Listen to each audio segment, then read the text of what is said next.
CM గీతాలు 258 పాత CM పుస్తకాలు 256 ఈ పాట పాడుకుంటుండగా అందరం వేసి నిలబడితే మంచిది. మాలో ఉన్నటువంటి నిరంతరం లేకుండా యాక్టివ్గా ఉండడానికి దేవుడు సహాయం చేస్తాడు.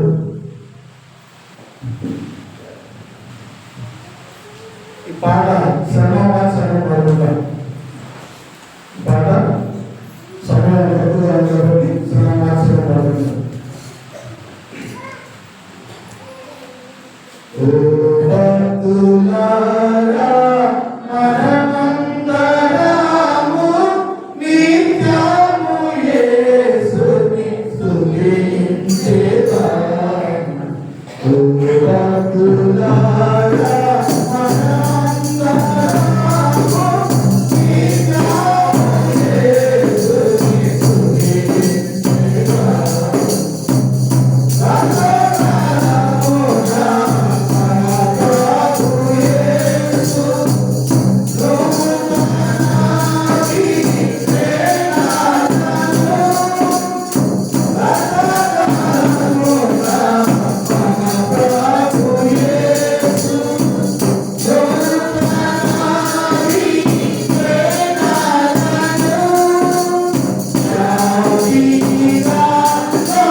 అరణ్యంలో ఆయన బండలు చీల్చి సముద్రమంత సమృద్ధిగా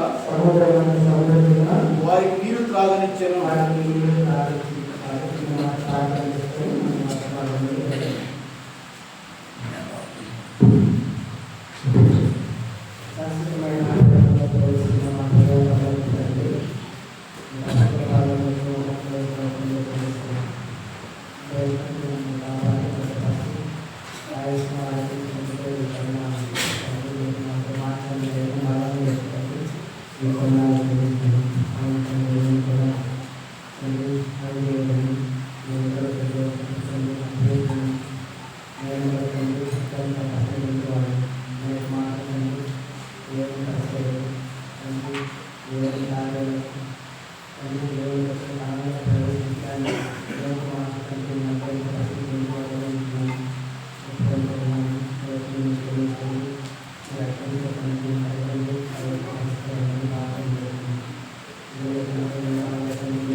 త్రాగించెను అన్నాడు.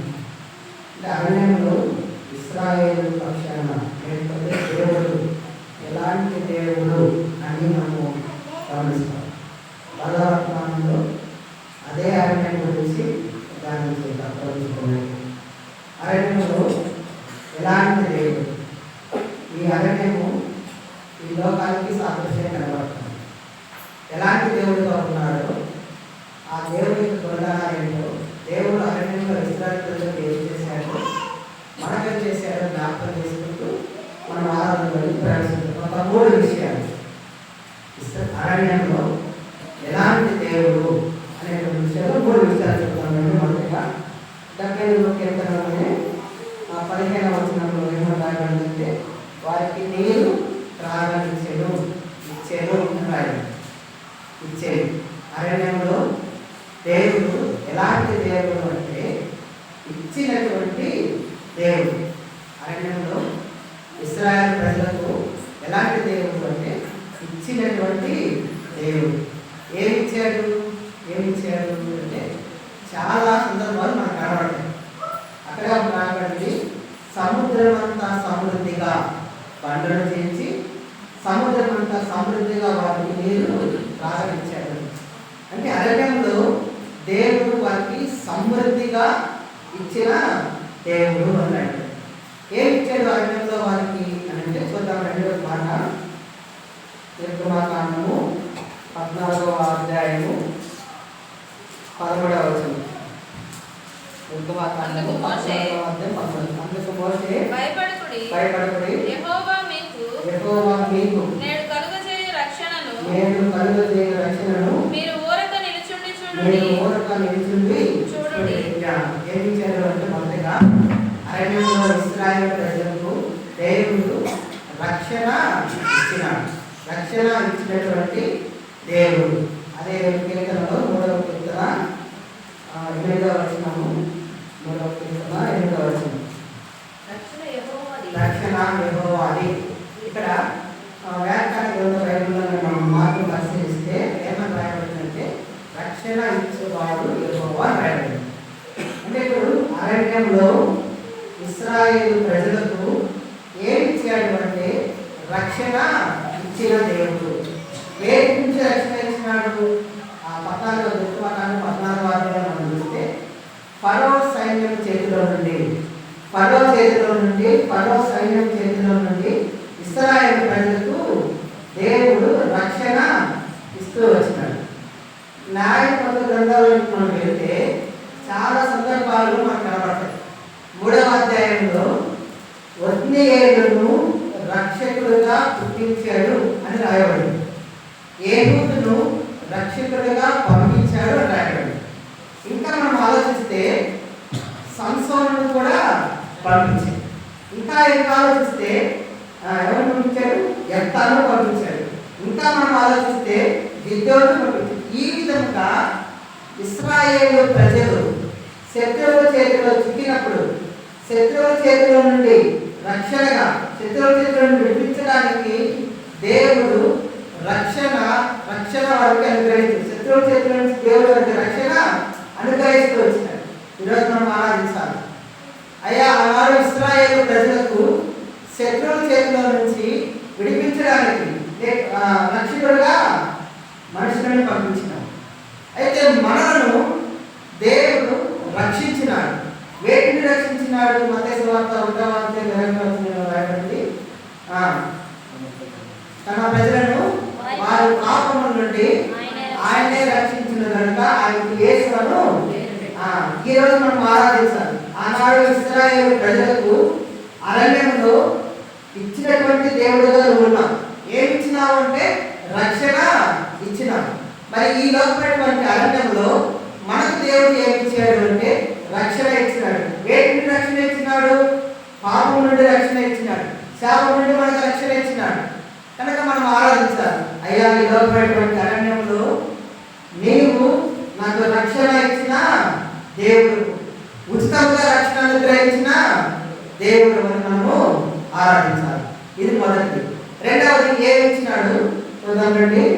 2వ సమూయేలు గ్రంథంలో 7వ అధ్యాయం 10వ వచనం. యెహోవా నలుదిక్కుల అతని నలుదిక్కుల అతని శత్రువుల మీద అతనికి విజయం ఇచ్చి అతనికి నెమ్మది కలుగజేసింది. రెండవదిగా ఏమి ఇచ్చాడు అంటే విజయము ఇచ్చినాడు. ఎవరి చేతిలో నుంచి విజయం ఇచ్చినాడు? శత్రువుల చేతిలో నుంచి. ఇశ్రాయేలు ప్రజలు అరణ్య మార్గంలో వెళుతూ ఉంటే ఎక్కడ చూసినా శత్రువులే, శత్రువులు అన్నిటిపైన ఏ దేవుడు వారికి విజయం అనుగ్రహిస్తూ వచ్చినాడు. మనకు శత్రువు ఎవరు అంటే అపవాది. మనకు శత్రువు. ఓ మరణమా నీ విజయం ఎక్కడా అని రాయడు. మరణాన్ని ఆయన మృంగివేసినాడు. మరణం పైన మనకు విజయం అనుగ్రహించినాడు. ఆ మరణ ముళ్ళును విరిచేసినాడు. కనుక దేవుడు ఎలాంటి దేవుడు అంటే ఇచ్చినటువంటి దేవుడు, రక్షణ ఇచ్చిన దేవుడు కనుక మనం ఆరాధించాలా. రెండవది ఏమి ఇచ్చాడు అని అంటే విజయము అనుగ్రహించినాడు. పాపం పైన విజయం, అపవాది పైన విజయం, రెండవ మరణం పైన విజయం అనుగ్రహిస్తూ వచ్చినాడు కనుక మనము ఆరాధించాలి. ఇది మొదటిది, ఇచ్చినటువంటి దేవుడిలో మొదటిది. రెండవది అరణ్యంలో ఏమి ఇస్తూ వచ్చినాడో చూద్దాం రండి. నెహెమ్యా గ్రంథము 9వ అధ్యాయం 21వ వచనం. నెహెమ్యా గ్రంథము 9వ అధ్యాయము 21వ వచనం. నిజముగా అరణ్యంలో ఏమీ తక్కువ కాకుండా 40 సంవత్సరములు వారిని పోషించితివి. రెండవది అరణ్యంలో దేవుడు ఎలాంటి దేవుడు అంటే పోషించిన దేవుడు. అరణ్యంలో ఇశ్రాయేలు ప్రజలను 40 సంవత్సరాలు పోషించాడు. వారు 40 సంవత్సరాల ప్రయాణంలో ఎక్కడ కూడా వారు పంట వేసినట్టుగా మనకు కనపడదు. కానీ వారిని పోషించాడు. పరలోకపు మన్నాతో పోషించాడు. అయ్యా మాకు సవి సారంలో లేనటువంటి ఆహారం అంటే పరలోకపు మన్నాన్ని కురిపించాడు. మాకు మాంసం కావాలంటే పుల్లలు కురిపించాడు. అయ్యా మాకు నీళ్ళు లేవంటే బండని ఇచ్చి సమృద్ధిగా నీళ్ళు ఇచ్చినాడు. కనుక అరణ్యంలో ఎలాంటి దేవుడు అంటే పోషించిన దేవుడు. నిన్ను నన్ను ఈ లోకమైనటువంటి అరణ్యంలో పోషిస్తూ వచ్చినాడు. అనేక మార్లు ఆకలి అలమటించిన సందర్భాలు కనబడుతున్నాయి. అయితే ఆ ఆకలి అలమటించిన సందర్భంలో ఏనాడు కూడా మనం మస్తు పెట్టాడు. ఆత్మీయటువంటి ఆహారాన్ని ఇస్తూ పోషించినాడు. శరీర సంబంధమైనటువంటి ఆహారాన్ని ఇస్తూ పోషిస్తూ వచ్చినాడు. 2వ గ్రంథంలోకి వెళితే 15వ అధ్యాయంలో మనకు ఒక వ్యక్తి కనపడతాడు. ఏలియా కనపడతాడు. ఎక్కడికి వెళ్ళాడు? కరువు కాలంలో. ఎంతకాలం కరువు వచ్చింది? 3.5 సంవత్సరాలు కరువు వస్తే ఈ 3.5 సంవత్సరాల కరువు కాలంలో ఏలియా పోషించబడుతూ వచ్చినాడు. సారెపతు విధురాల దగ్గరికి వెళ్ళాడు. యోర్దాను దగ్గరికి వెళ్ళాడు. యోర్దాను దగ్గర కాకుల చేత ఆహారం పంపించినాడు. యోర్దాను నీళ్ళు అయిపోయేంత వరకు కాకుల చేత ఆహారం పంపించి ఏలియాను పోషించినాడు. ఆ యోర్దాను నది నీళ్ళు అయిపోయింది. ఎక్కడికి వెళ్ళింది? కెరీతు వాగు దగ్గర. యోర్దాను ఎదుగున్నటువంటి కెరీతు వాగు నీళ్ళు అయిపోయింది. ఎక్కడికి పంపించినాడు? సారెపతు విధురాల దగ్గరికి పంపించినాడు. సారెపతు విధురాలు అనుకుంటున్నది కొల్లేరు బడికి వచ్చింది. ఏలియా అన్నాడు, అమ్మ నా పక్కకి అప్పం చేస్తున్నాడు. ఏమన్నది ఆమె? అయ్యా తొట్టిలో కొంచెం పిండి ఉంది, బుట్టలో కొంచెం నూనె ఉంది. మేము ఈ పూటకు చేసుకుని నేను నా కుమారుడిని చనిపోదాం అనుకున్నాను అన్నాడు. ఏలియా చెప్పాడు, వెళ్ళు అప్పం తయారు చేసుకో, మొదట నాకు తీసుకురా అన్నాడు. వెళ్ళేది అప్పం తయారు చేసింది. దైవం చేతికి ఇచ్చింది. ఇప్పుడు వెళ్ళమన్నాడు. ఇంటికి వెళ్ళింది. కొండలో పిండి అయిపోవాలి, గుడ్డలో నూనె అయిపోవాలి. ఎంతకాలం? కరువు ఉన్నంత కాలం, కరువు తీరినంత కాలం. 3.5 సంవత్సరాల పాటు కరువు ఉంటే ఈ 3.5 సంవత్సరాల కాలంలో విధవరాలు పోషించబడింది. ఈ 3.5 సంవత్సరాల కాలంలో విధవరాల కుమారుడు పోషించబడ్డాడు. ఏలియా పోషించబడింది. ఎలాంటి దేవుడు? కరువులో కూడా పోషించిన దేవుడు. నిన్ను నన్ను పోషిస్తూ వచ్చినాడు, ఆరాధించాను.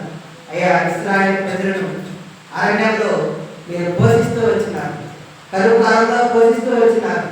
ఏది తక్కువ కాలంలో పోషిస్తూ వచ్చినారు. నన్ను కూడా ఈ లోకమైనటువంటి అరణ్యంలో ఈ అరణ్యం పోషిస్తూ వచ్చినారు. ఎలా పోషిస్తూ వచ్చినాడు? బాగుందండి. లోకాసు వార్త 9వ అధ్యాయంలో దేవుడు శిష్యులను మీరు వెళ్ళండి, జాలి కానీ సంచి కానీ ఏది తీసుకొని పోవద్దని లోకసువార్త 9వ అధ్యాయంలో పంపించాడు. వెళ్ళారు. తర్వాత 10వ అధ్యాయంలో కూడా మళ్ళీ అదే మాట మనకు కనపడుతుంది. వెళ్ళారు, అయిపోయింది. ఇప్పుడు లోకసువార్త 24వ అధ్యాయం వచ్చేటప్పటికి 22వ అధ్యాయం వచ్చేటప్పటికి 22వ అధ్యాయం 35వ వచనం. మరియు ఆయన సంచియు జాలియు చెప్పులను లేకుండా నేను మిమ్మల్ని పంపినప్పుడు మీకు ఏమైనను తక్కువైనా అని వారు అడిగినప్పుడు వారు ఏమీ తక్కువ కాలేదు. యేసు ప్రభువు పంపించారు. 9వ అధ్యాయంలో పంపించారు, 10వ అధ్యాయంలో పంపించారు. శిష్యులారా మీరు వెళ్ళండి, ఏది తీసుకుని పోవద్దు అన్నాడు. 22వ అధ్యాయం వచ్చేటప్పుడు నేను మిమ్మల్ని పంపించింది కదా, ఏది తీసుకుని పోవద్దని పంపిస్తుంది కదా, మీకేమైనా తక్కువైనదా అన్నమాట. మాకు ఏమీ తక్కువ కాదు అంటే దాని అర్థం ఏంటి? ఏది తక్కువ కాకుండా పోషించిన దేవుడు ఆరాధించాలి. అయ్యా మమ్మల్ని పోషించినావు, ఏది తక్కువ కాకుండా మమ్మల్ని పోషించినావు. మా అనుభవంలో ఒక మాట, మేము 5వ సంతానము. మా నాన్నగారు టైలరింగ్ పని చేసేటువంటి వాడు. సేవా కచేరీకి వచ్చిన తర్వాత ఆ టైలరింగ్ పని కూడా మానేశారు. ఇంకా జీవనోపాధి యొక్క కష్టం. 5 మంది కుటుంబ సభ్యులము, పొలం లేదు, ఏ భూమి లేదు, పంట పండడానికి ఏది లేదు, ఉన్న జీవనోపాధి కూడా అయిపోయింది. అందరూ అన్నారు, ప్రజలందరూ ఏరా ఆ మతంలో లేని వాళ్ళు పిల్లలు ఏమంటే సాగుతావు, చదువులేదు వాడలేదు నువ్వు అన్నారు. ఒకే మాట చెప్పాడు, దేవుడు వాగ్దానం చేశాడు, నేను మిమ్మల్ని మీ పిల్లలను పోషించిందని వాగ్దానం చేస్తున్నాను. ఆ వాగ్దానం చేత పట్టుకొని నేను పని చేసినాను. దేవుడు పని చేస్తాను, దేవుడే పోషిస్తాను. 38 సంవత్సరాలు అని మానేసి ఇప్పటికీ దేవుడు పోషించలేదా? అందరికి పొలం ఉంది, అందరూ పనికి వెళ్తున్నారు. మా ఇంట్లో మా అమ్మ పనికి పోదు, మా నాన్న పనికి పోదు, మేము తినగలరు, ఎవరో పనికి పోదు. కానీ దేవుడు మమ్మల్ని అనుకోసారి చూస్తారు. అడుగులు చూసినప్పుడు, పిల్లలు చూసినప్పుడు, అడుగునే స్థితిలో పిల్లలు చూసినప్పుడు మమ్మల్ని ఆ స్థితిలో ఉంచాలి.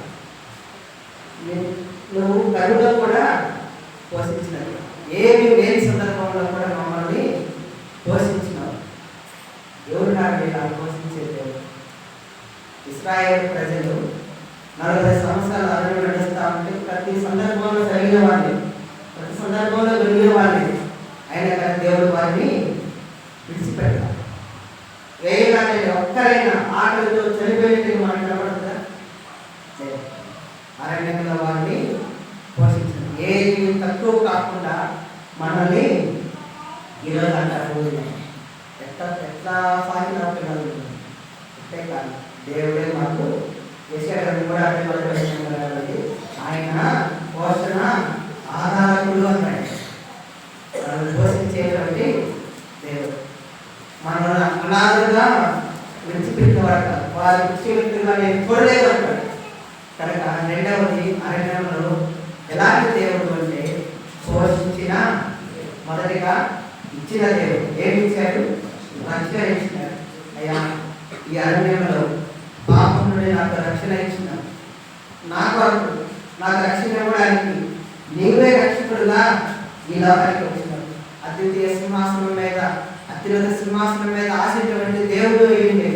నాకు ఉచితంగా రక్షణ అనుగ్రహించడానికి ఈ లోకానికి నీవు వచ్చినావు, నాకు రక్షణ ఇచ్చినావు. శత్రువు పైన, అపవాది పైన నాకు విజయం ఇచ్చినావు, ఆరాధించాలి. రెండవది కరువు కాలంలో నన్ను సమృద్ధిగా పోషించినావు. ఇశ్రాయేలు ప్రజలు గారు ఈ నీళ్లు మాకు సాగు. ఇంకా మనం కొంచెం ముందుకు వెళ్తే సంఖ్యాకాలంలో ఒక అరణ్యంలోకి వెళ్తారు. అరణ్యంలోకి వెళ్ళినప్పుడు ఆ అరణ్యాన్ని చూసి వాళ్ళు ఇశ్రాయేలు ప్రజలు భయపడతారు. ఏలీము అరణ్యం దాటి సీను అనేటువంటి అరణ్యంలోకి వాళ్ళు వెళ్తారు. సీను అరణ్యంలోకి వెళ్ళినప్పుడు వారు అరణ్యాన్ని చూసి సరుకులు ప్రారంభమైంది. ఎందుకు సరుకులు ప్రారంభమైంది అంటే సీను అరణ్యం అనేది భయంకరమైనటువంటి అరణ్యం. ఆ అరణ్యానికి ముందు ఏలీము అనేటువంటి భాగంలో వారు దిగారు. ఏలీములో ఈత చెట్లు నీళ్ళు ఉన్నటువంటి ప్రాంతం ఏలీము ప్రాంతం. అక్కడ ఉన్నంత కాలం వారు నీటి ద్వారా ఆ ఈత చెట్లు ఆహారం ద్వారా పోషించబడ్డారు. అది దాటి సీను అరణ్యంలోకి వచ్చేటప్పటికి సీను అరణ్యం ఎలాగో ఉందంటే ఏలీములో ఉన్నటువంటి నీటి కంటే కూడా తక్కువ ఉంది. ఏలీములో ఉన్నటువంటి ఆహారం కంటే కూడా ఈ సీను అరణ్యంలో తక్కువ ఉంది. ఇప్పుడు సరుకులు ప్రారంభమైంది. ఎందుకు సరుకులు ప్రారంభమైనవి అంటే అయ్యే ఈ అరణ్యంలో మాకు ఆహారము చాలదు, ఈ అరణ్యంలో మేము ఆహారం చచ్చిపోతామేమో, మా పశువులు చచ్చిపోతాయేమో అని సరుకులు ప్రారంభమైంది.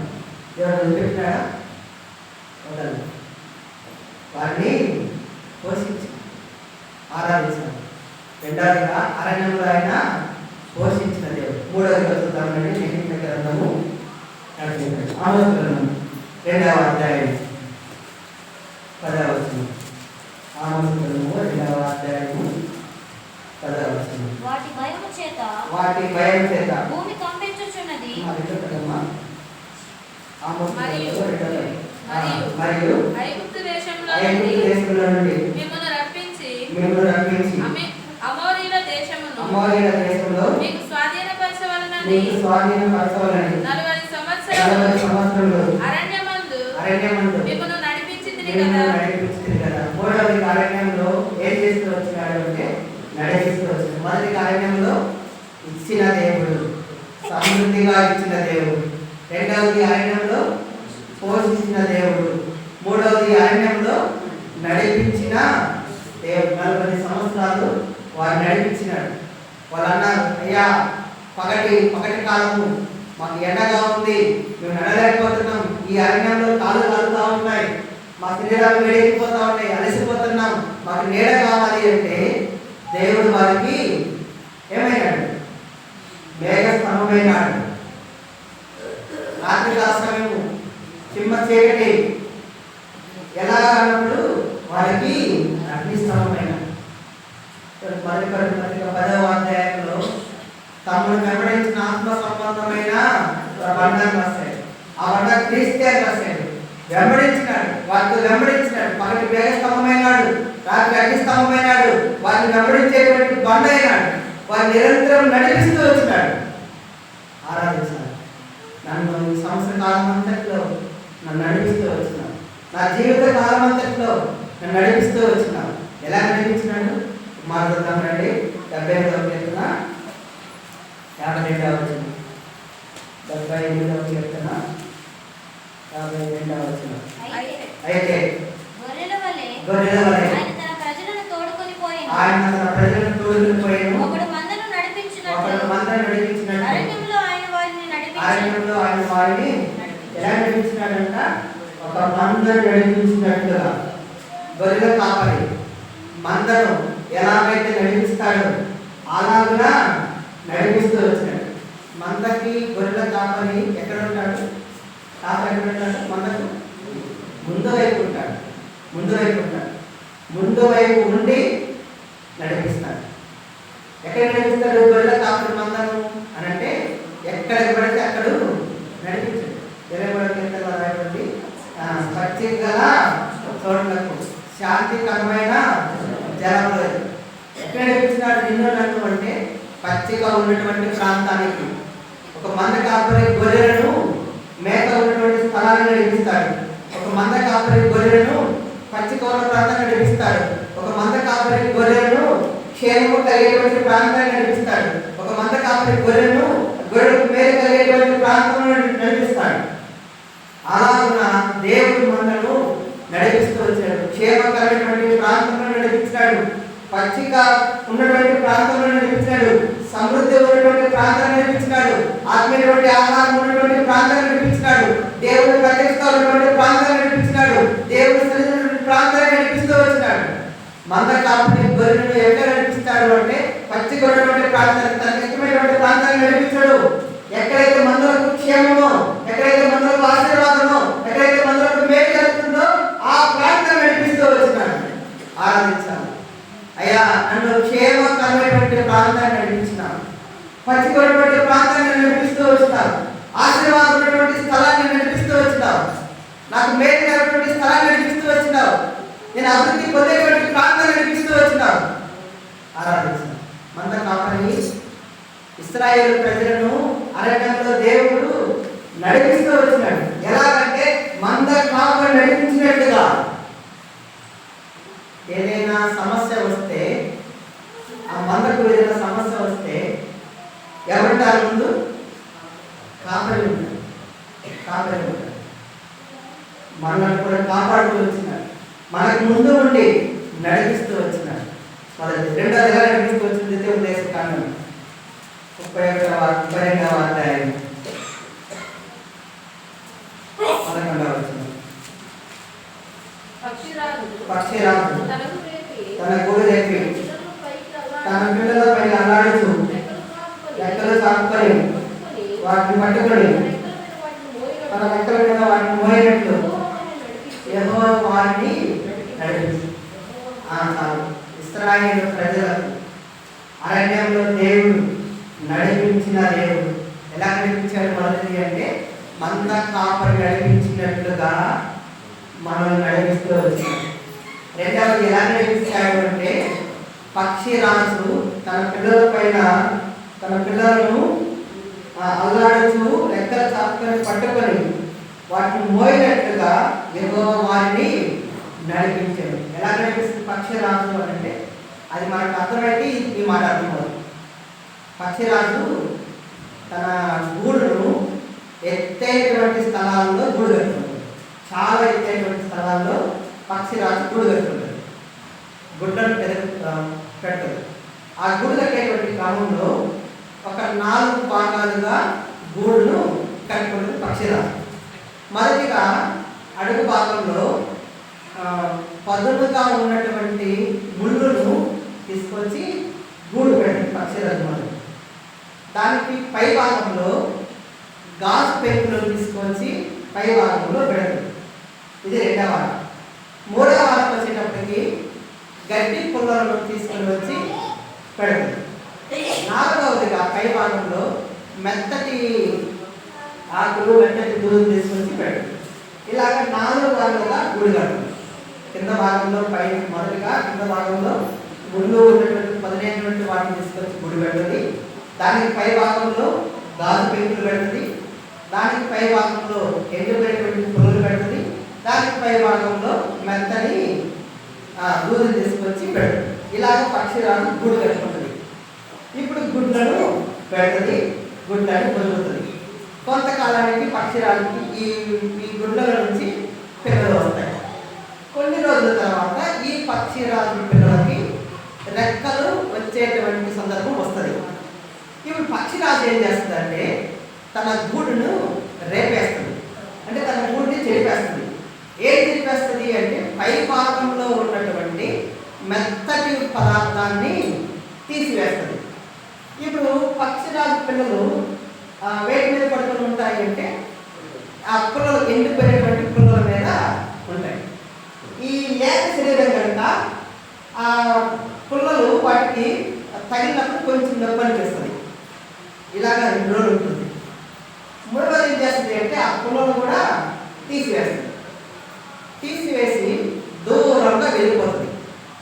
ఇప్పుడు ఆ పుల్లలు తీసివేయగానే గాజు పెంకులు వాటికి గుచ్చుకుంటాయి. ఇది గుచ్చుకుంటున్న సమయంలో పక్షిరాజు దూరం నుంచి వెళ్ళిపోతుంది.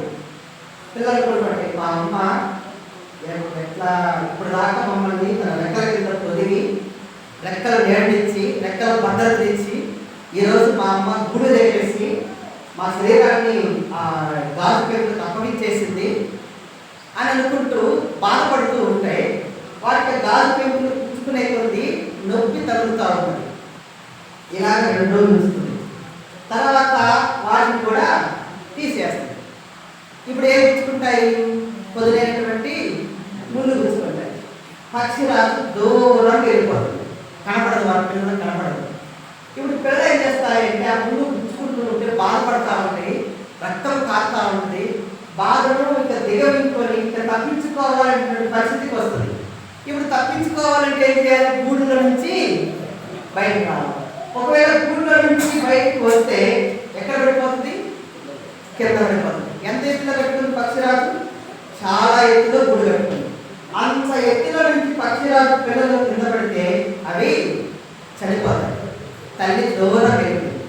ఇప్పుడు ఈ పిల్లలు తప్పించుకోవడానికి ఎగడానికి ప్రయత్నం చేస్తూ కింద పడిపోతూ ఉంటాయి.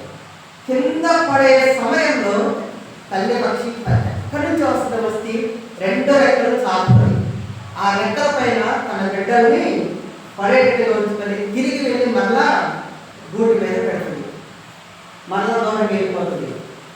ఈ పక్షిరాజు పిల్లలు మళ్ళా అవి గుచ్చుకుంటూ ఉంటే నేను ఎగరాలి అనేటువంటి ప్రయత్నంలో కింద పడేటువంటి ప్రయత్నం జరుగుతూ ఉంటుంది. అలాగలా పక్షిరాజు అనేక మార్లు చేస్తుంది. తీసుకెళ్ళి రావడము, గూడులో పెట్టడము, ఆ పిల్లలు బయటికి రావడం, కింద పడిపోయే సమయంలో మళ్ళా పక్షిరాజు రావడము, రెక్కలు చాపడము, తీసుకుని వెళ్ళి గూటి మీద పెట్టడం. ఇలా పెట్టేటువంటి క్రమంలో పక్షిరాజు పిల్లలకు అర్థమవుతుంది ఏమని అంటే ఇక మేము ఎగరాలి అని అర్థం. ఇలాగా పక్షిరాజు తన పిల్లలను రెక్కల పైన మోసి తన గూడులో పెడుతుంది. ఇక్కడ ఏమన్నా 32వ అధ్యాయంలో అంటే పక్షిరాజు తన గూడులేపి తన పిల్లల పైన అల్లాడుతూ రెక్కలు చాపుకొని వాటిని పట్టుకొని తన రెక్కల మీద వాటిని మోయినట్లు యెహోవా వారిని దాన్ని పోల్చాడు. పక్షిరాజు తన పిల్లలను ఎలాగైతే రెక్కల మీద పెట్టుకొని మోస్తుందో ఇశ్రాయేలు ప్రజలను ఎక్కడ మోసాడంట? తన రెక్కల మీద పెట్టుకొని ఆయన మోస్తూ నడిపించినాడు. అవి అనుకున్నాయి, చాలా సందర్భాలు అనుకున్నాయి, మనం అనుకున్న పరిస్థితులే. ఇక నాకు సహాయం చేసేటువంటి వారు ఎవరు లేరు, నన్ను ఈ యొక్క మరణం నుండి తప్పించేటువంటి వారు ఎవరు లేరు, ఈ యొక్క బాధల నుంచి నన్ను ముందు నడిపించేటువంటి వారు ఎవరు లేరు, నా పరిస్థితి ఇంతటితో అయిపోతుంది, ఇక నన్ను నడిపించేటువంటి వారు ఎవరు, నన్ను ఆదుకునేటువంటి వారు ఎవరు, నన్ను ముందుకు పోలించేటువంటి వారు ఎవరు, ఇక నా బతుకు ఇంతే అనుకున్నటువంటి పరిస్థితులలో దేవుడు నీకు సహాయకుడుగా వచ్చినాడు. దేవుడు నీకు నడిపిస్తూ వచ్చినాడు. దేవుడు ముందుకు నడిపిస్తూ వచ్చినాడు. ఆరాధించాను అయ్యా. అనేక మార్లు నాకు ఇక మరణమే గతి అనుకున్న పరిస్థితి, అనేక మార్లు ముందుకు పోలేటువంటి పరిస్థితి, ఈ లోపమైనటువంటి అరణ్యంలో ఇక్కడ నాకు చావే అటువంటి పరిస్థితుల్లో నా కొరకు నీవు రెక్కలు చాపుకొని నీ భుజముల మీద ఎత్తుకుని నన్ను మోస్తూ నడిపిస్తూ వచ్చిన ఏమన్నాడంటే ముదిమి వచ్చు వరకు నిన్ను ఎత్తుకుని వాడును నేనే కనబడి. ముదిమి వచ్చు వరకు నిన్ను ఎత్తుకునేటువంటి వాడు. తల్లి తన బిడ్డను ఎత్తుకుంటుంది. ఎంతకాలం ఎత్తుకుంటుంది? ఎన్ని నెలలు వచ్చేది వాళ్ళు ఎత్తుకుంటుంది? ఎన్ని నెలలు? 9 నెలలు, లేదా 1 సంవత్సరం, లేదా 2 సంవత్సరాలు, లేదా 3 సంవత్సరాలు. ఇక 4 సంవత్సరాలు వస్తే కష్టమే. అప్పుడప్పుడు మొదటి నెలలో ఎత్తుకున్న అన్ని రోజులు 4వ సంవత్సరంలో ఎత్తుకోవాలి. తల్లి తన బిడ్డను జీవితాంతము మరి కానీ దేవుడు ముదిమి వచ్చేవాడు. దినమెల్లా చేతులు చాపి మన మీద ఎత్తుకోవాలి. అంటే ఇక్కడ అర్థం ఏంటంటే ఇశ్రాయేలు ప్రజలను దేవుడు అరణ్యంలో నడిపించినాడు. ఎలా నడిపించినాడు అంటే మంద కాపరి ఎలాగ నడిపించినాడో అలాగ నడిపించినాడు. పక్షిరాజు తన పిల్లలను రెక్కల మీద మోసుకొని ఎలాగ నడిపిస్తూ వచ్చిందో నిన్ను నన్ను ఈ లోకమైనటువంటి అరణ్యంలో నడిపిస్తూ వచ్చినాడు. అందుని బట్టి ఆనందించాడు. అయ్యా, లోకమైనటువంటి అరణ్యంలో నీవు ఇచ్చిన దేవుడుగా ఉన్నావు, నాకు రక్షణ ఇచ్చిన దేవుడుగా ఉన్నావు, నాకు నెమ్మది ఇచ్చిన దేవుడుగా ఉన్నావు, నాకు విజయం ఇచ్చిన దేవుడుగా ఉన్నావు, శత్రువు పైన విజయం ఇచ్చినావు, నాకు నెమ్మది అనుగ్రహిస్తూ వచ్చినావు, ఈ పాపమైన విజయం అనుగ్రహించినావు, పాపమును రక్షించినావు, సమృద్ధిగా నాకు ఇచ్చిన దేవుడిగా ఉన్నాను మనం ఆరాధించాలి. మొదటి. రెండవది, పోషించిన దేవుడిగా ఉన్నాను ఆరాధించాలి. ఈ లోకంలో ఎవరు పోషించకపోయినా, భార్య భర్తలు పోషించకపోయినా సందర్భాలు మనకు కనపడతాయి, వదిలేసిన సందర్భాలు కనపడతాయి, తల్లిదండ్రులు వదిలేసిన సందర్భాలు కనపడతాయి, బిడ్డలు వదిలేసిన సందర్భాలు కనపడతాయి, భార్య వదిలేసిన సందర్భాలు కనపడుతుంది, పోషించడానికి మనం బాధమైన సందర్భాలు ఎన్నో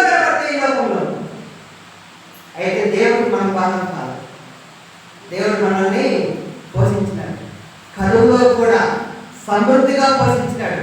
ఏది తక్కువ కాకుండా పోషిస్తూ వచ్చినాడు. ఏది అడిగితే అది దేవుడు మనకి ఇస్తూ వచ్చినాడు. మన ప్రార్థనకు జవాబు రాలేదా? ఎన్నిసార్లు మనం దేవుడు అడిగినా దేవుడు ఇవ్వలేదా? ఇచ్చినాడు. ఎలా ఇచ్చినాడు? సమృద్ధిగా ఇచ్చిన దేవుడిగా ఉన్నాడు. వాళ్ళు అన్నారు, ఈ నీళ్ళ మాకు సరిపోయేది, ఈ చేతి నీళ్ళ మాకు పెట్టేది. మూడు దినాలు ఆయన నడుచుకొని వస్తే వెళ్ళారు. ఒక నీటి కొద్దు కనపడింది.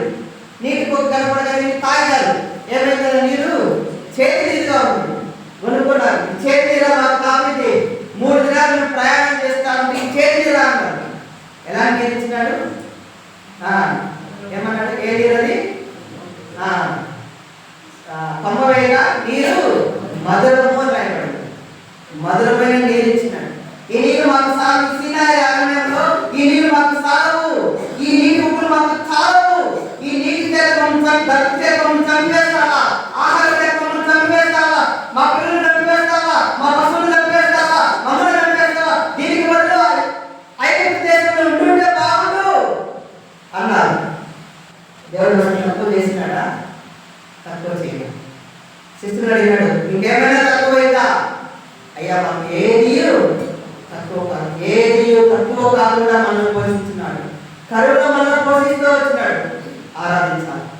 మూడవదిగా అరణ్యంలో వారిని నడిపించినాడు.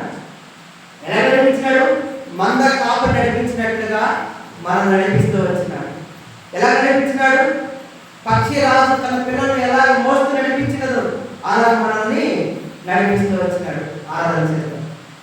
అటువంటి కృప దేవుడు మనకు దయచేయండి.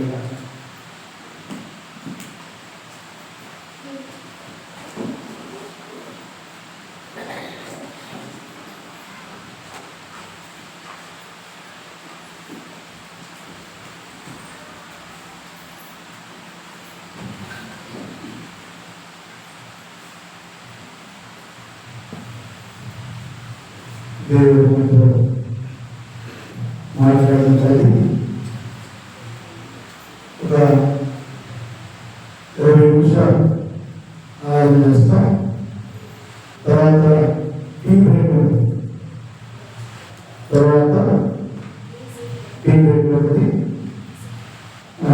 అందరూ కూడా దేవుడు మనతో మాట్లాడుతున్నటువంటి సందర్భాన్ని జ్ఞాపకం చేసుకొని ఆరాధనలో ప్రవేశించడానికి ఉంటాం. నూతన సంవత్సరాన్ని దయచేస్తూ వచ్చాడు. మరి 5 తరాలతో పెట్టుకున్నటువంటి మరి వర్తమాన దేవదాసులు మన జ్ఞాపకంలోకి తీసుకొచ్చారు. వారి కాబట్టి క్లుప్తంగా ఒక్కొక్కరు ఒక నిమిషం 2 నిమిషాలు అంటే ఆరాధించగా క్లుప్తంగా ఆరాధించండి.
నువ్వు ప్రవేశపెట్టావయ్యా, నీకు వందనాలు స్తోత్రాలు చెల్లిస్తున్నాను తండ్రి. నువ్వు దయగలిగిన దేవుడు ఉన్నావు ప్రభా. అయ్యా యాత్ర జీవితం ఎన్నో వచ్చినప్పుడు నాయన ఓ తండ్రి నువ్వు అందరం కాపాడుతూ వచ్చావయ్యా, నీకు ఎంతో వందనాలు స్తోత్రాలు ప్రభా. అయ్యా ఇశ్రాయేలు పైని ఓ తండ్రి అరణ్యంలో ఓ ప్రభా నా తండ్రి నువ్వు పోషిస్తూ వచ్చావయ్యా నాయన. నా తండ్రి అరణ్యంలో మమ్మాన్ని చూపించు ఓ ప్రభా, పూలను రప్పించు అయ్యా. నీళ్లు లేనప్పుడు ప్రభా అయ్యా నా తండ్రి సమృద్ధిగా నీళ్లు కూడా ఇచ్చేవయ్యా. అయ్యా పక్షురాలు అయ్యా తన పిల్లల్ని ఎలా ఎక్కడ మోస్తూ వచ్చిందో ప్రభా అయ్యా మమ్మల్ని నన్ను కూడా నా తండ్రి నేను ఎక్కడో మోస్తూ వచ్చేవయ్యా. అయ్యా నీకు ఎంతో వందనాలు స్తోత్రాలు చెల్లిస్తున్నాను ప్రభా. ఏ కొత్త లేకుండా సమృద్ధిగా నాయన అయ్యా ఓ ప్రభా సముద్రం అంత సమృద్ధిగా నీళ్ళు నాయన నీ పైకి అంత వచ్చావయ్యా, నీకు వందనాలు స్తోత్రాలు చెల్లిస్తున్నాను ప్రభా. అయ్యా నా తండ్రి నీ జాలి కలిగిన దేవుడుగా నా తండ్రిగా రాజుగా ఉన్నావయ్యా, నీకు వందనాలు స్తోత్రాలు అయ్యా. నా జీవితంలో ప్రభా అయ్యా నా తండ్రి జీవానికి భక్తి కావాల్సిన దయచేసి దేవుడుగా నా తండ్రి నీకంతా వందనాలు స్తోత్రాలు చెల్లించుకున్నాను ప్రభా. అయ్యా నా తండ్రి నువ్వు గొప్ప దేవుడుగా అయ్యా అద్భుతాలు చేసే దేవుడుగా ఆశ్చర్యకార్యాలు చేసే దేవుడుగా నా తండ్రి నీకంతా వందనాలు స్తోత్రాలు చెల్లించుకున్నాను ప్రభా. అయ్యా నా తండ్రి నా జీవితంలో నా పట్ల చేసిన మేలుకారాలు ప్రభా. అయ్యా నా తండ్రి ఏమి తినడానికి ఇచ్చిన ప్రభా. అయ్యా ఈ హృదయంతో నా స్తుతి ఆరాధన యేసుకి స్వర్గాన్ని శక్తి కలిగిన నామమున నీకే సమర్పించుకున్నాను తండ్రి. ఆమేన్.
అంతేకాకుండా మరి గొప్ప రక్షణ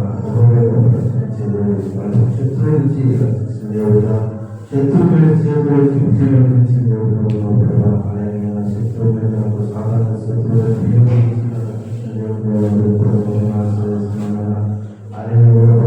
సంస్థలు ఎవరైతే అక్షరాలు పోషిస్తూ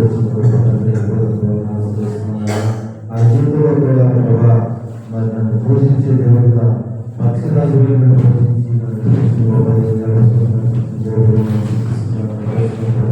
నా యొక్క సొంతంగా కాపాడిన దేవుడు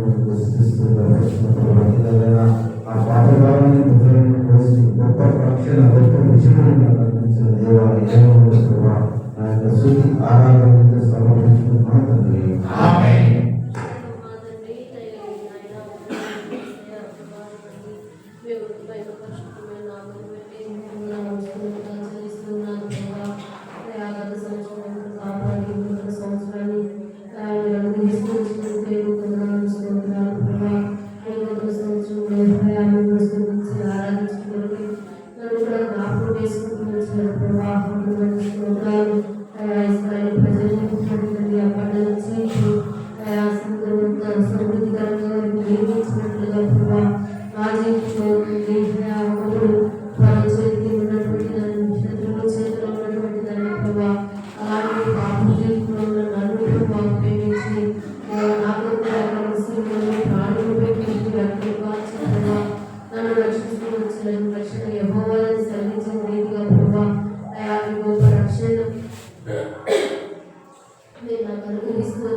ఎన్నో వచ్చిన ప్రభావాన్ని తప్పిస్తుంది దేవా ఈ నూతనమైన సంవత్సరం ప్రభావాన్ని సమీపింపజేసి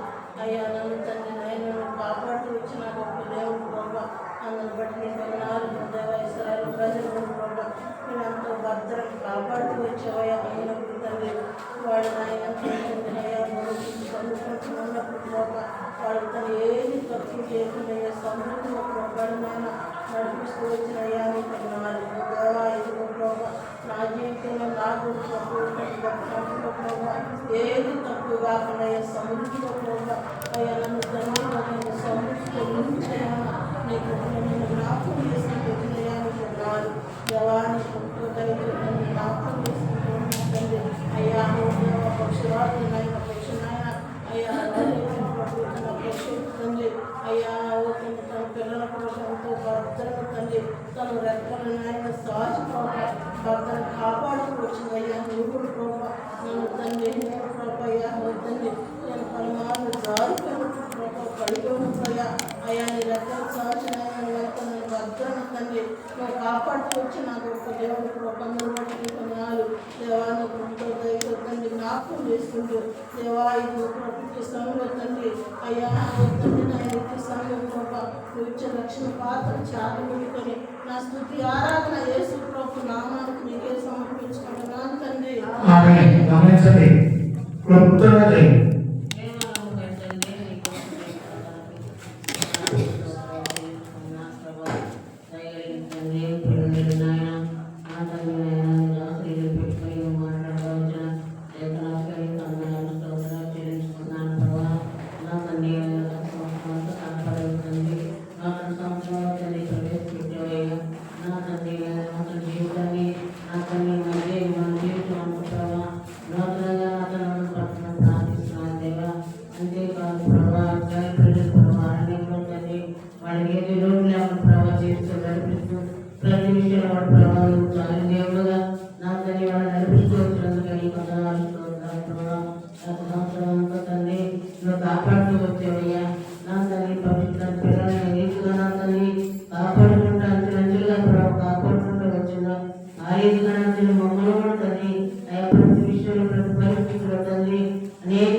Papa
స్తోత్రాలు.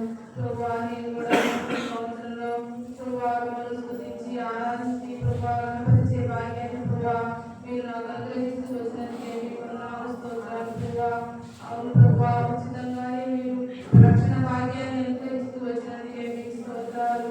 దేవా, శత్రువుల మీద విజయాన్ని అనుగ్రహిస్తూ వచ్చారు ప్రభువా. మనల్ని ప్రదేశంలో దేవా పోషించే దేవుడుగా ఉన్నందుకే మీకు వందనాలు. అరణ్యంలో ఏదైనా శ్రమలు ప్రభువా ఎంతో నిపుణులు దేవా, అటువంటి పరిస్థితుల్లో కూడా ప్రభువా మీరు పోషిస్తూ వచ్చారయ్యా. మనుషులన్న వారెవరు ఆదరించలేని పరిస్థితులు అయినప్పటికీ ప్రభువా అప్పటికీ నా కుటుంబాన్ని నన్ను మీరు పోషిస్తూ వచ్చినందుకే పోషణకర్తగా మీరు ఉన్నందుకే మీకు వందనాలు, స్తోత్రాలు చెల్లించుకుంటూ ఉన్నాను. ఏది తక్కువ కాకుండా ప్రభువా సమృద్ధిగా ప్రభువా మీరు అనుగ్రహిస్తూ ఉన్న విధానాన్ని బట్టి మీకు వందనాలు, స్తోత్రాలు ప్రభువా. దేవా, అరణ్యంలో నాకంటే ముందుగా మీరు నడుస్తూ ప్రభువా నన్ను సంరక్షిస్తూ ప్రభువా నాకు కాపరిగా నాయన మీరు చింతపడుతూ మీరు చూపిన దయచేసి బట్టి మీకు వందనాలు, స్తోత్రాలయ్యా. రక్షించి నాటి నుంచి నాటి వరకు ప్రభువా ఈ నూతన సంవత్సరంలో ప్రవేశించినప్పటి నుంచి ప్రభువా ఈ దయనాయన ప్రభువా మీరు చూస్తూ ఉన్నందుకే మీకు వందనాలు, స్తోత్రాలు చెల్లించుకుంటున్నాను తండ్రి. ఇంత గొప్ప రక్షణ భాగ్యాన్ని ప్రభువా నాకు అనుగ్రహించినందుకే దేవా తారకములను స్తుతిస్తూ ఈ నూతన సంవత్సరంలో ప్రభువా మీరు ఇచ్చిన ఈ యొక్క గొప్ప కార్యాన్ని బట్టి స్తుతిస్తూ ప్రభువా నా స్తుతి ఆరాధన ప్రభువా మీకే సమర్పించుకుంటూ నా తండ్రి. ఆమేన్. గమనించండి, 2 నిమిషాల పాటు మీ మనసులోనే ఆరాధన చేయవలసిందిగా మనం చేస్తున్నాను. బయట కూర్చొని కాపాడమా, బయట కూర్చొని కాబట్టి ఆరాధన కూర్చోండి.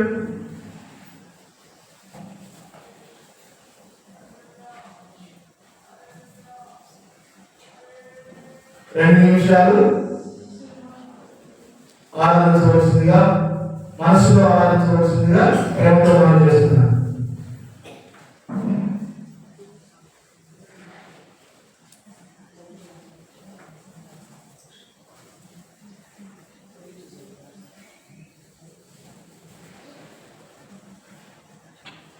బయట సమయం పడకూడదు.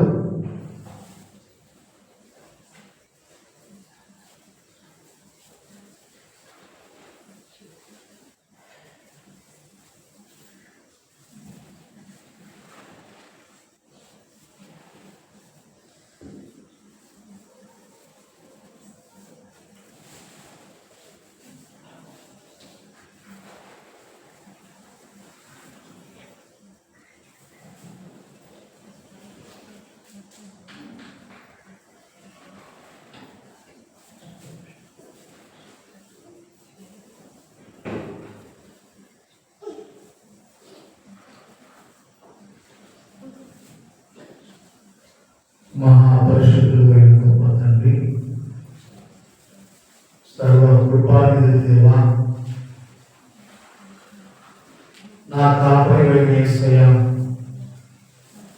ఈ మహాఘనమైన పరిశుద్ధమైన పవిత్రమైన నామముకై దేవా మీకు నా వందనాలు, స్తుతులు చెల్లించుకుంటున్నాను. ఈ నూతన సంవత్సరంలో ఈ దాసుని బలపరిచి దేవా మీరు మాట్లాడుతూ వచ్చిన లేఖనాలను బట్టి మిమ్మల్ని ఏ విధంగా ఆరాధించాలో ఎవరి దాసుని ద్వారా మీరు మాట్లాడుతూ వచ్చిన ప్రతి మాటను బట్టి ప్రభావ మీకు నా వందనాలు, స్తుతులు చెల్లించుకుంటున్నాను. దేవా, గత సంవత్సరం అంతా కూడా ప్రభావ అరణ్యం అనే ప్రభావ పాపంలో లోకంలో నేను ఉన్నప్పుడు ప్రభావ మీరు నన్ను జ్ఞాపకం చేసుకొని నా పాపం నుండి ప్రభావ నన్ను విడిపించడానికి ఈ రక్తాన్ని సిద్ధించి ప్రభావ మీరు నాకు అనుగ్రహించిన రక్షణకై దేవానికి నా వందనాలు, స్తుతులు చెల్లించుకుంటున్నాను. శత్రువుల మీద జయాన్ని, అపవాది మీద జయాన్ని, దేవా అనేక పరిస్థితుల మీద జయాన్ని ప్రభావ మీరు అనుగ్రహిస్తూ వచ్చినందుకై దేవానికి నా వందనాలు, స్తుతులు చెల్లించుకుంటున్నాను. లేమిలో ఉన్నప్పుడు ప్రభావ మీరు సమృద్ధిని మీరు అనుగ్రహిస్తూ వచ్చినందుకై దేవానికి నా వందనాలు, స్తుతులు చెల్లించుకుంటున్నాను. అంతేకాదు ప్రభా మంద కాపరిగా మీరు నా ముందు ప్రభా మీరు నడిచి దేవాన్ని వెంబడించే భాగ్యాన్ని మీరు నాకు అనుగ్రహిస్తూ వచ్చినందుకై దేవా మీకు నా వందనాలు స్తోత్రాలు చెల్లించుకుంటున్నా. అంతేకాదు తండ్రి ఎన్నో మార్లు దేవ పడిపోయే సందర్భాల్లో ఉన్నప్పుడు ప్రభా మీరు నన్ను జ్ఞాపకం చేసుకొని పక్షిరాజు ఏ విధంగా తన పిల్లల్ని పడకుండా తన రెక్కలపై మోస్తూ వచ్చిందో ఆ విధంగా నన్ను నా కుటుంబాన్ని మీరు మోస్తూ వచ్చినందుకై దేవా మీకు నా వందనాలు స్తోత్రాలు చెల్లించుకుంటున్నా. ఈ నూతన వచనంలో కూడా ప్రభా నీ చిత్తానుసారంగా ప్రభా నేను జీవించడానికి నాకు నేర్పండి.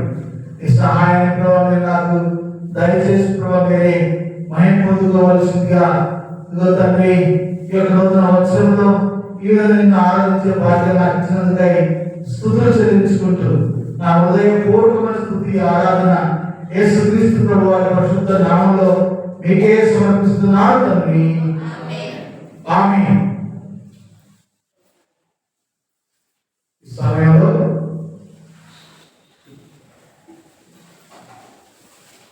ఒక 5 నిమిషాల పాటు టీ విరామం ఉంటుంది. ఒక 5 నిమిషాల పాటు టీ విరామం ఉంటుంది. దయచేసి మధ్యలో నుంచి బయట ఎవరు ఎడవద్దు. పరిస్థితులు బాగుండు దయచేసి గమనించవలసిందిగా మనం చేస్తున్నాను. మధ్యలోనే కూర్చోవలసిందిగా మనం చేస్తున్నాను. ఒక 5 నుంచి 7 నిమిషాలు టీ విరామం కలిగి ఉంటారు. టీ కొరకు ప్రార్థన చేస్తారు.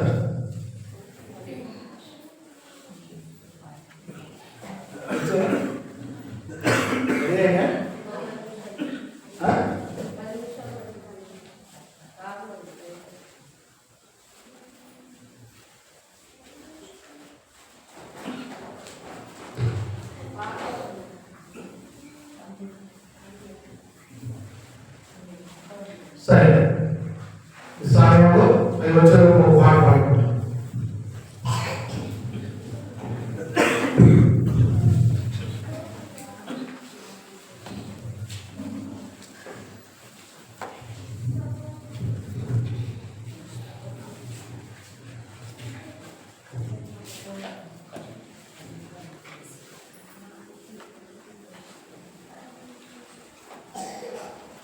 కృతజ్ఞతలు తలవంచి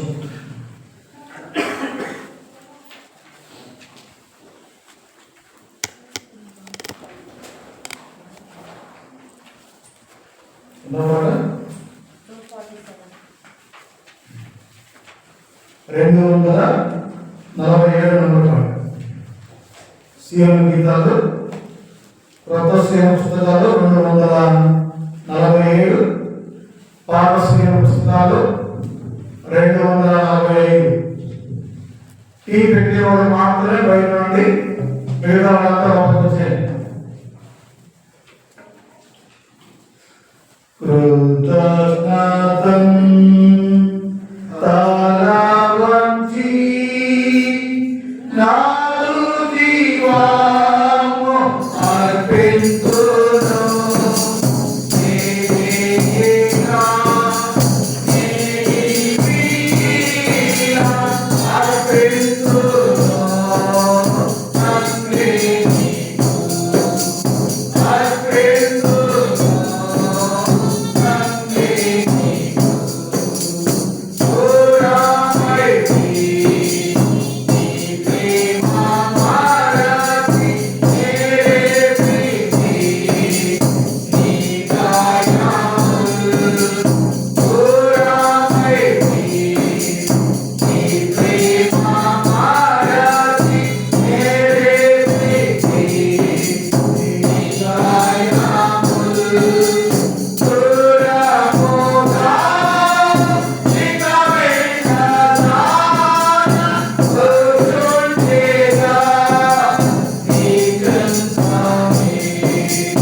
ఈ కొరకు ఆమె ప్రార్థన చేస్తారు.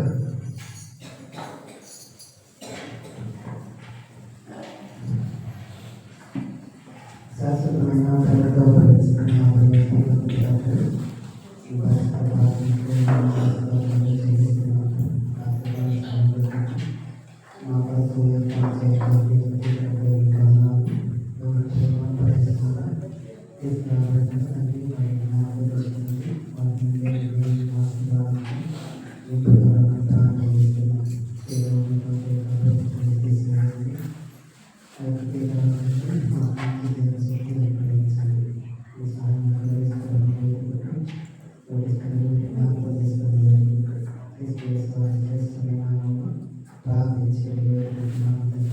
ఆమేన్. ఆకర్షించే లోకాశాలన్నీ లోకమైనా నా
అన్నకి ఇచ్చారేడా?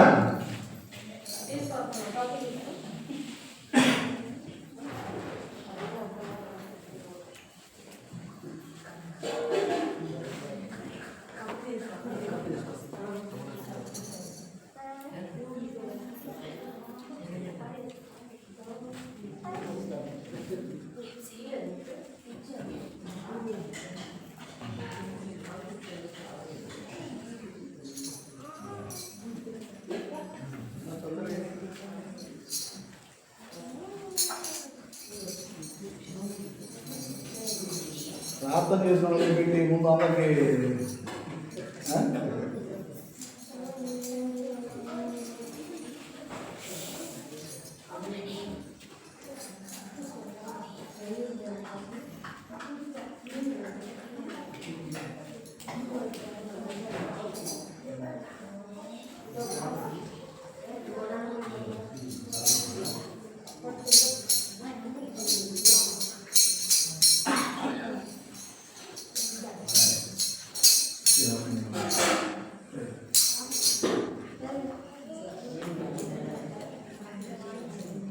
అందరూ హ్యాపీగా చెప్పుకోండి.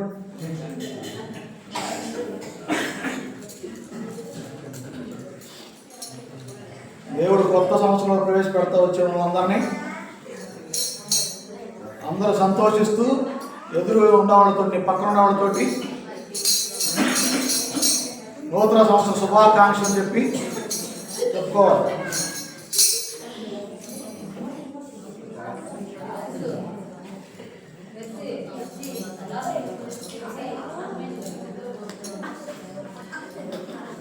దేవుడు పాటలో తెలియపరుస్తా వచ్చి మనం ఏ విధంగా జీవించాలో.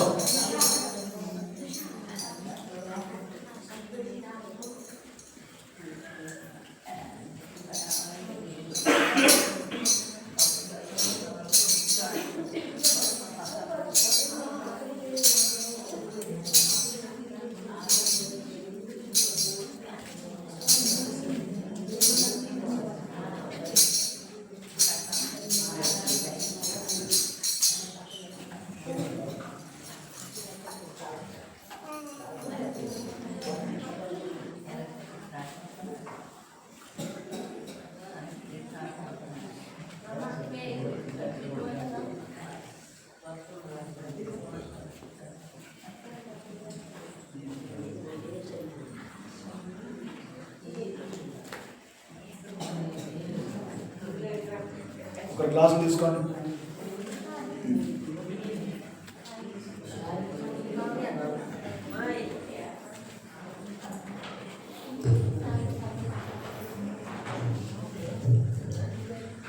మా దేవుడవై మాకి దివి ఎంతో గొప్ప శుభదినము.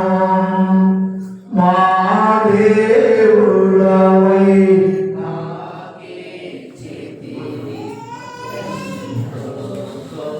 ఎవరైనా యూనివర్సిటీ తెచ్చేవాడు రావచ్చు.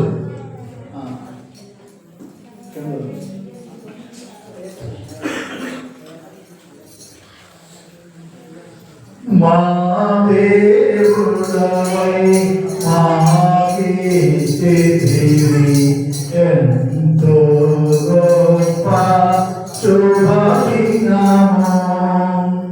మేమందరము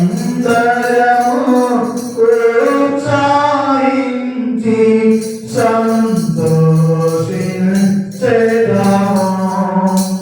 మేమందరము ఉత్సాహించి సంతోషించెదము. కొనియాడెదము మరువబడని మేలుల చేసినని. కొనియాడెదము మరువబడని మేలుల చేసినని. స్తుతియు మహిమా ఘనత నీకే యుగ యుగముల వరకు. ఎంతో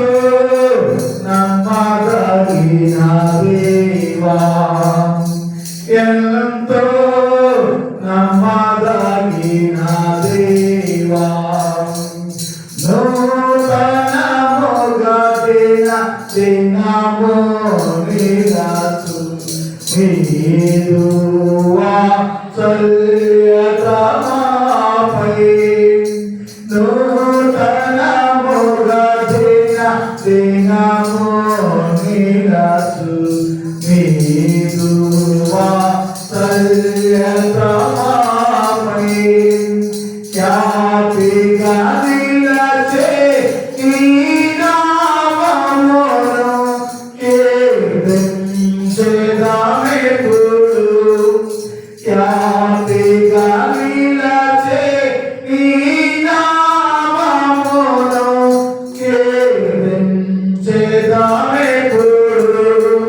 ప్రీతితో మా స్తుతులర్పించెదము దాక్షిణ్య ప్రభువా. స్తుతియు మహిమా ఘనత నీకే యుగ యుగ వరకు. ఎంతో నమ్మదగిన దేవా, ఎంతో నమ్మదగిన దేవా, నీవే మాకు పరమ ప్రభువై. నీ చేతము నెరవేర్చితివి. నీవే మాకు నీ చేతము నెరవేర్చితివి. జీవము ఇచ్చి నడిపించితివి.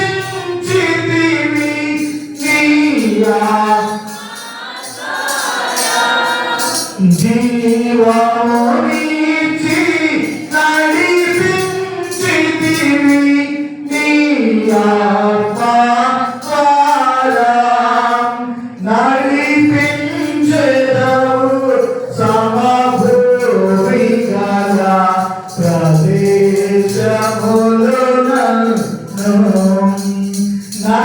నడిపించెదవు. సమభూమి గల ప్రదేశములను. స్తుతియు మహిమా ఘనత నీకే యుగ యుగముల వరకు. ఎంతో నమ్మదగిన దేవా, ఎంతో నమ్మదగిన దేవా. సమయంలో బలవర్తమానం